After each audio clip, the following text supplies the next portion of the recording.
Victor, Nasaan ang ate ko, ha? Nasaan ang ate ko? Ano alam nyo? Sabihin mo, nasaan siya? Sabihin mo! Nasaan siya? Sabihin mo! Magsalita kayo, sir!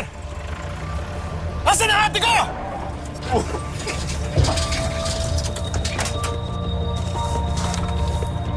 Victor!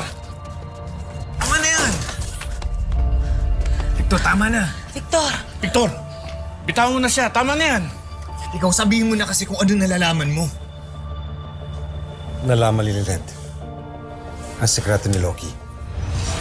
Patay na dapat si Lynette sa sunog. Pero niligtas siya ni Hammerman. Nung ma-revive siya, tumakas na kami. Kung anong gagawin natin ngayon? Pwede nang sabihin ni Lynette ang sekreto mo kahit kanino. Sikreto natin, Hector. Huwag ka magalala. May natitira taong alas.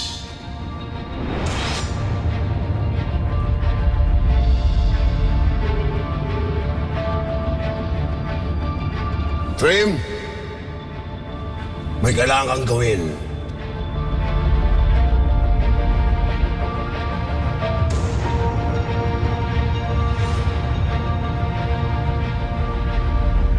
Bakit kasi hindi na lang natin patayin si Lynette? Mas madali yun, di ba? Hindi ka talaga marunong maglaro.